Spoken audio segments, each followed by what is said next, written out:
They say love is supposed to be pure, sacred, something that fills your heart with joy, not guilt. But what do you do when the person you love is the one you can never have? What do you do when the man who makes your heart race, the one whose touch lingers on your skin long after he's gone, is your husband's brother? I didn't plan for this. I swear I didn't. But sometimes life takes you down a path so twisted that no matter how much you try to escape, you find yourself walking right back into the fire. And that's exactly where I was, burning in the flames of a love I had no right to feel. But let me start from the beginning. My name is Sofia, and I've been married to my husband Alejandro for 4 years. On the outside, everything seemed perfect. Alejandro was a successful businessman with an impressive family name, and I was a beautiful wife, living a life that seemed like a dream. But it was all just an illusion. Our marriage was more about status than love. Alejandro was always busy, too focused on work to ever be emotionally present. He provided everything I could ask for in terms of material wealth, but when it came to affection, intimacy, and warmth, there was nothing. I tried to tell myself it didn't matter. I told myself I was lucky to have the life I had. But deep down I longed for something more, something real. And then I met him. His name was Marco, and he was Alejandro's younger brother. Marco had been living abroad for years, and after he returned to Mexico, he decided to stay with us temporarily while he settled down. The first time I met Marco, I wasn't prepared for what would happen next. He was everything Alejandro wasn't. Charismatic, easygoing, and filled with a raw, magnetic energy that made it impossible not to notice him. He had this way of making you feel like you were the only person in the room, and I couldn't help but find myself drawn to him. One evening, Alejandro went out with some clients, leaving Marco and me alone. He noticed I was looking out of the window, staring at the evening sky. "You look like you could use a distraction," Marco said, his voice low and smooth. I turned to him, giving him a half-hearted smile. "Just thinking about life." "Careful," he said with a grin. "Thinking too much can drive you crazy." He stepped closer, and I felt a flutter in my chest. There was something in his eyes, something that made my heart skip a beat. We ended up talking for hours that night. We laughed, shared stories, and slowly, I began to feel like I was finally being heard. But as the night wore on, I started noticing how close we were. Too close. His hand brushed against mine, and a spark lit between us. My breath caught in my throat, and I immediately pulled away. "I should go to bed," I said, my voice trembling. Marco smiled, but his eyes darkened. "Good night, Sophia." That night, sleep didn't come easily, and I realized something. I was falling for him. I tried to ignore it. I tried to push it down, telling myself it was just a fleeting attraction. But every time I saw Marco, my heart would race, and my thoughts would wander. One night, Alejandro had to leave town for a few days. Marco and I had agreed to meet for coffee, but it ended up being something much more. We sat in the quiet of the cafe, talking as if we had known each other for years. The tension between us was palpable, thick in the air, and without thinking I reached out and touched his hand. Marco didn't pull away. Instead, he held my gaze, his thumb gently stroking the back of my hand. I could feel the heat of his touch searing through my skin. "Marco," I whispered, my voice barely audible. "We can't. This is wrong." He smiled, a dark, knowing smile that made my heart race. But sometimes the wrong things feel so right, don't they? And before I could protest, his lips were on mine. That kiss ignited something in me I didn't know existed. After that night, everything changed. Marco and I couldn't stay away from each other. We kept our relationship secret, meeting in hidden places, stealing moments of passion whenever we could. But soon, secrets have a way of coming to light. One evening, I was out with Marco, and as we were heading back to his apartment, I got a call from Alejandro. He was back earlier than expected, and I needed to get home quickly. But when I walked in the door, something felt off. Alejandro was sitting in the living room, his eyes fixed on me with a cold intensity. He didn't speak at first, but the tension in the room was suffocating. "Where were you today?" he asked, his voice calm but sharp. I froze. "I was just out with some friends," I lied. Alejandro didn't respond. Instead, he pulled out his phone and showed me a picture. It was a photo of Marco and me, leaving his apartment, taken from across the street. I felt my world shatter. "You've been seeing him, haven't you?" Alejandro asked quietly. I couldn't say anything. My guilt was too heavy to deny it.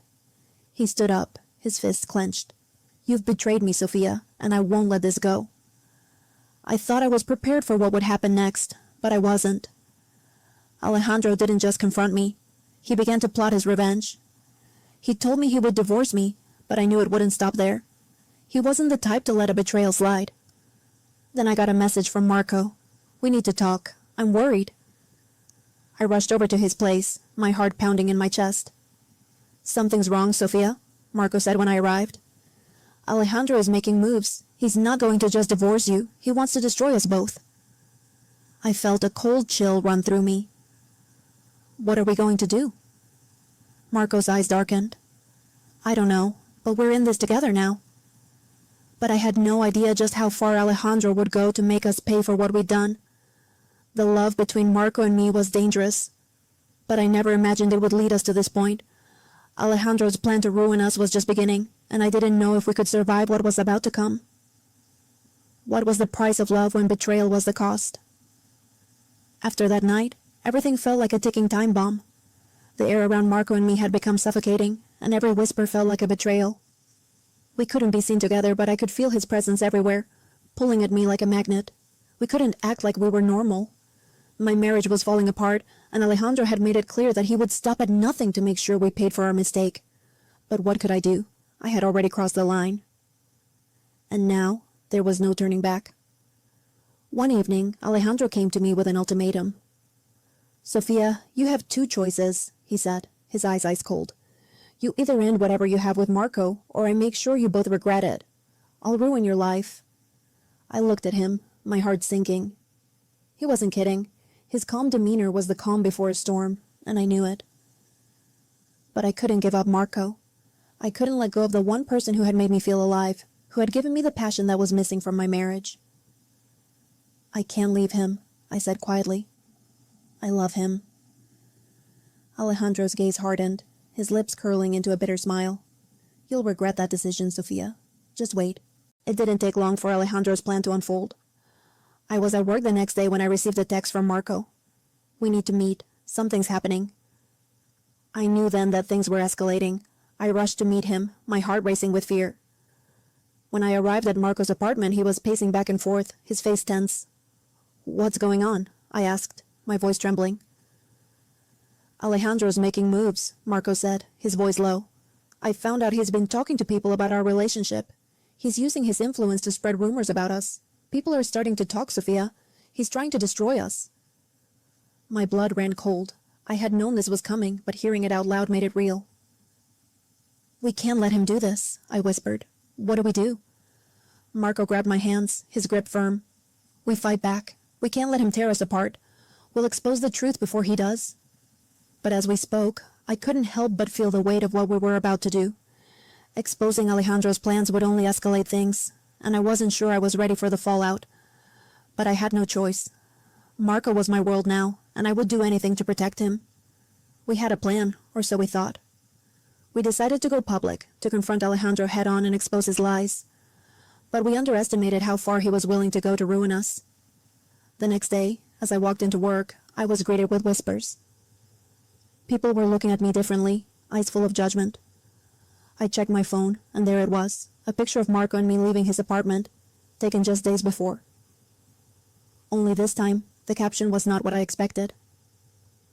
"Sofia and Marco, the scandal that will destroy Alejandro's family." It was a scandalous image, twisted and taken out of context, and it was everywhere. News outlets were picking up the story, and soon Alejandro's power over me was clear. But there was one thing I didn't know. Alejandro wasn't the only one playing this game. As I stood there, shaking, I felt a tap on my shoulder. I turned around, and there was someone I never expected to see. Marco's ex-girlfriend, Gabriela. She was smiling, but there was something cold in her eyes. "You didn't think I'd let you off the hook that easily, did you?" she said, her voice dripping with venom. I stared at her, confused and angry. "What are you talking about?" She leaned in closer. "Marco's not the angel you think he is, Sofia. He's been playing you just like he played me." The world seemed to stop as I processed her words. That moment shattered everything. I confronted Marco later that evening, my heart heavy with doubt. "Is it true?" I asked, my voice barely above a whisper. He looked at me, his eyes filled with surprise and hurt. What are you talking about? Gabriella. She said you were using me, that you've done this before, played me like you played her. Marco stepped back, his expression turning dark. She's lying, Sophia. She's trying to tear us apart. But doubt crept into my heart, and as the days went on, I couldn't shake the feeling that there was something Marco wasn't telling me.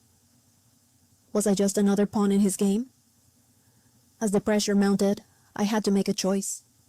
Marco was the love of my life, but Alejandro was ruthless.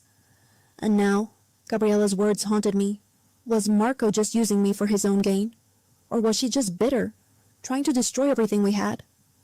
I didn't know if I could trust Marco anymore, but what I did know was that I couldn't keep living in this whirlwind of lies and betrayal. One night, I packed my things, unsure of where I was going or what would happen next. But as I stood at the door, ready to leave, Marco found me. Sophia, don't go, he begged, his voice breaking. I swear, I love you. I never wanted to hurt you. Please, don't let them win. Tears welled up in my eyes as I hesitated, my heart torn between the two men who had controlled my fate. But then, something clicked. I wasn't just fighting for Marco, I was fighting for me. And so, I made my decision. I don't know what the future holds. All I know is that I can't keep living in the shadows, caught between two men. I have to find a way to take control of my own story. The price of this love has been steep, but maybe, just maybe, it's worth fighting for. But will it cost me everything in the end?